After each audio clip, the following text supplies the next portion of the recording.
Good morning, Bucknutters. Welcome to the Bucknuts Morning 5 here on Wednesday, February 14th, 2018. I am Dave Biddle and very happy to be joined by the People's Champ, Matt Baxendell. Bax, Taver Johnson rejoining Ohio State staff as corners coach. Just your reaction to Taver Johnson's homecoming. Well, I always liked Taver when he was here before. He did a really good job, I thought. So I'm excited he's back. And if anything, he's back with a little more experience, having been the defensive coordinator last year at Temple. We know he's a good recruiter. We know he can coach well. Obviously, he's the guy in charge when Malcolm Jenkins was here, Kirk Coleman was here. There's other guys, I believe Chimdi Chekwa was another All-American he was responsible for. So, that's a good lineup there, and it kind of continues with what we see from the great defensive backs at Ohio State. So, I like the Taver Johnson hire. We all know who he is. We all know he's going to do a good job, and it seems like it's a fit. So, I can't really say much more than that other than thumbs up. It might have been the obvious hire, but I'll take it. Yeah, I can't imagine a better replacement for Kerry Combs. He's younger. He's got the Cincinnati ties, being a former high school superstar in the Cincinnati area.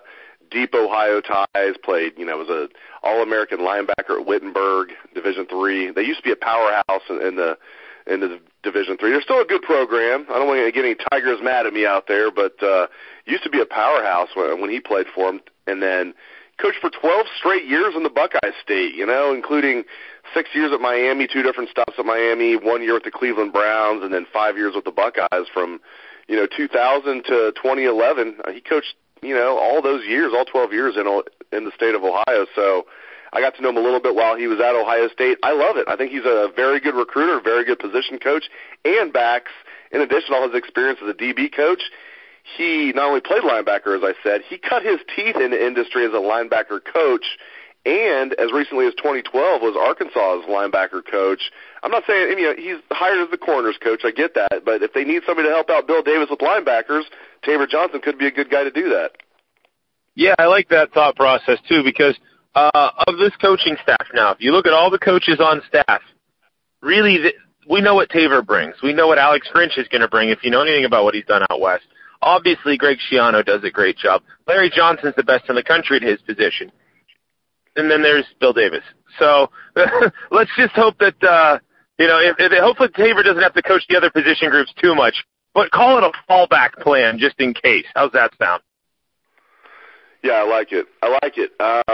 So, we're all in agreement with Taver Johnson, and we're fortunate at Bucknuts to break that story, and glad it came to fruition that Taver Johnson's rejoining the staff. Again, a guy that I got to know when he was here previously, and I'm thrilled for him and his family that he's coming home to Ohio State. I think he might be a lifer here. We'll see. All right, switching gears, the NCAA has said no to the idea of players to just be able to transfer immediately without sitting out. I'm not talking about graduate transfers, just like, for example, right now, if Chase Young, God forbid, wanted to transfer somewhere, he could just do it and be eligible as a sophomore somewhere, And the NCAA yesterday back said, no, we're not doing that, and I am happy they're not doing this. Your thoughts?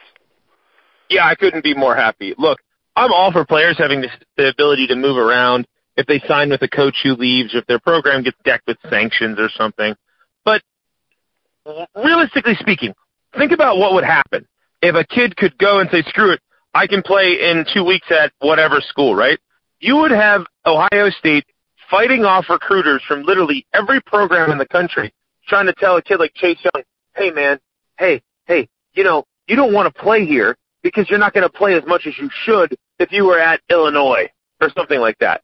You'd have had people trying to convince Nick Bosa to go somewhere else to start for this year. You'd had people all over, guys like Jalen Holmes. The kids would have to deal with being recruited literally their entire career, because every coach out there in the country would say, hey, I can get immediate help from a program that's absolutely stacked at a position. Think about that. I mean, if you're Ohio State, you're immediately concerned that Mike Weber is going to transfer somewhere else because J.K. Dobbins might get more carries, right? And it's a bad thing for college football if you essentially allow immediate free agency, except in rare circumstances, for players to be able to transfer, because it's just going to be, well, I'm not playing enough here, so screw it, I'm going somewhere else, right? I think it makes kids stick with it a little bit more, and I think it provides more stability for these programs.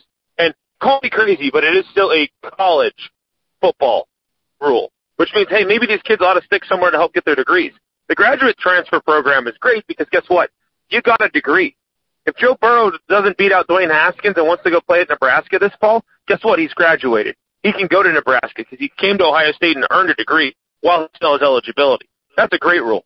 But all these kids who sit for a year and get mad about it because they're not playing as much as they think they should be, instead of persevering, getting stronger, getting better while making themselves better people and working towards a degree, could just say, screw it, I'm going to go play at, Kentucky or something.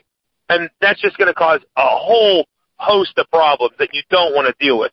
So I like this by the NCAA. I rarely praise them because they're largely stupid, but at least for once they didn't shoot themselves in their own foot here. That's right. Urban Meyer, a week ago today, mentioned that he's going to sign a 2-year contract extension that would keep him at Ohio State through the 2022 season. And we know that doesn't necessarily mean he's going to stay another 5 seasons, but he will be signed through another 5 seasons. Bax, in your estimation, how long do you expect Urban Meyer to stay at Ohio State? Longer than I thought when he was hired. How's that sound? He's already been at OSU longer than he was at Florida. And I think we're seeing an Urban Meyer right now who has a very clear strategy how to not let himself Florida out. And that's at Florida whenever he lost his top assistants. Not only did, Urban still cares. Like all these people, they're like, man, we need killer Urban. We need Florida Urban. No, we don't want Florida Urban. Florida Urban wouldn't be coaching here anymore. But Urban at Florida, when he lost Dan Mullen and whenever Charlie Strong left, those are his 2 coordinators that he trusted, right? And after that, Urban literally couldn't let any facet of the program because he didn't trust any of his assistants. So to prevent himself from doing that again, Urban went out and hired head coach caliber guys to coordinate his offense and defense. He has 2 on each side of the football. He can trust them, right? That's been a major thing to see for Urban. His life is, it seems like by all indications, much more balanced. So yes, he desperately wants to win. And as you read the story about Urban after the Oklahoma game, locking himself in his room and trying to figure out how to make the team better, all that's absolutely the signs of a competitor, but it's not unhealthy like it was, where Urban could barely sleep, and Urban was, texting recruits at weddings and after winning national championships. So I think he has much more balance in his life. And honestly, come 2022, I won't be stunned if Urban's still here. He's still relatively young. Nick Saban is more than 10 years older than him right now, guys. So if Urban can comfortably keep his assistants underneath him and balance his life the way he's doing, Urban could be here another 5 to 10 years. And I never thought we'd talk about more than 10 years of Urban when he first came here. But, right now I'm optimistic that, the Herb will be here much longer than I ever would have thought in November of 2011 whenever he was introduced. Yeah, I'm with you. I thought maybe he'd be here 8 years, maybe a little longer. Now it looks like I'll be shocked if he's not here longer than 8 years, and it looks like more like, 11 is the over-under. So I think it's worked out great for Ohio State, and the way he's recruiting and just the way he's handling his business in general does not seem like a guy that is winding down. So who knows? Maybe he can win a national championship and figure I'm now the only coach ever to win 2 national championships at 2 different schools, and maybe at that point he would step down. But I tell you what, I'm with you, man. I thought he would, maybe be here 8 years, and looks like he's going to blow past that and then some. Hey, before I let you go, Bax, basketball tomorrow night, Buckeyes at Penn State, obviously the one school that's handed Ohio State a loss in Big Ten play this year. So I was looking at ESPN's basketball power index, the analytics, thinking, okay, Ohio State's probably favored, but it's going to be probably pretty close here. A lot closer than I thought. It's basically a coin flip game according to ESPN's basketball power index. They say Ohio State has a 50.1% chance of winning.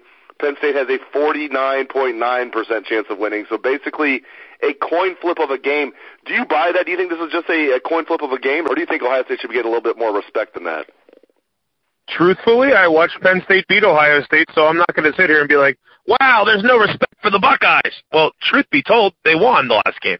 And now, while that was an amazing back-and-forth game where Penn State had one player who played his mind out, and then OSU hit a tying 3 from like 30 feet just to see the next guy come back down from Penn State as time expired and hit one of those NCAA heartbreaking runner shots, right? So it's a decent Penn State team. And they played Ohio State super tough. Now, if I had to guess, I'd expect Ohio State would have a little revenge in their hearts and come out and play very strong and beat this Penn State team. But look, they beat them already this year. It's not like they're playing Indiana and they're saying Indiana has a 50% chance of beating Ohio State. I'd be mad about that. Penn State beat the Buckeyes this year in Columbus in an amazing game, one of the best basketball games of the year.